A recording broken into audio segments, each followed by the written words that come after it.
Greetings, honored judges. Today, we on the pro side believe that this house would give social services and skill training for gambling offenders rather than imprisonment, which is why we have brought a few points. Number one, imprisonment. Imprisonment is designed to deter serious crimes such as violence or threats to public safety.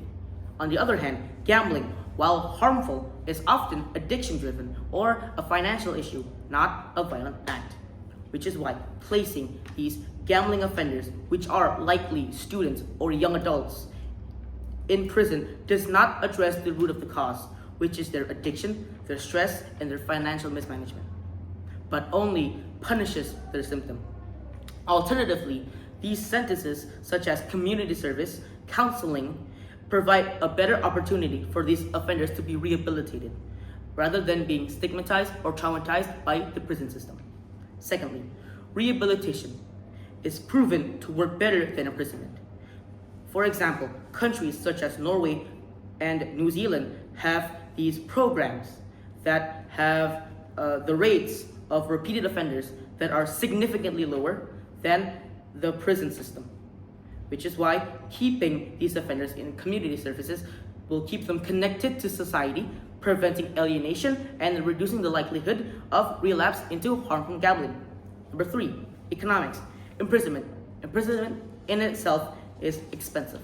Expensive for the government, expensive for us, the taxpayer, which is why housing many prisoners will be heavily impacting our use of the taxpayers' money.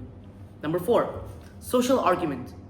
Gambling addiction is often devastating, not just for the individual, but also for their families, which is why imprisonment will create this double punishment where the offender will lose their freedom and their family will face the stigma and the loss of this family member and the financial support, which is why community-based services will allow these offenders to make amends to society while keeping their support for their families and receiving treatment.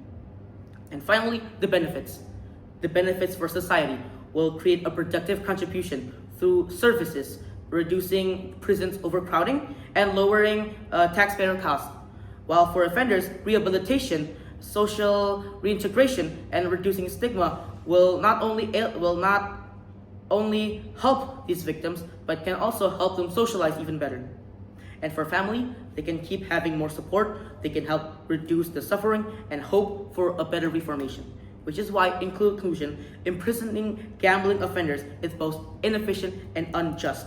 Social activities, counseling, and even community services directly tackle the root of the cause, promoting rehabilitation, saving government resources, and allowing offenders to get back to the society. Therefore, this house should support alternatives to improving the gambling offenders.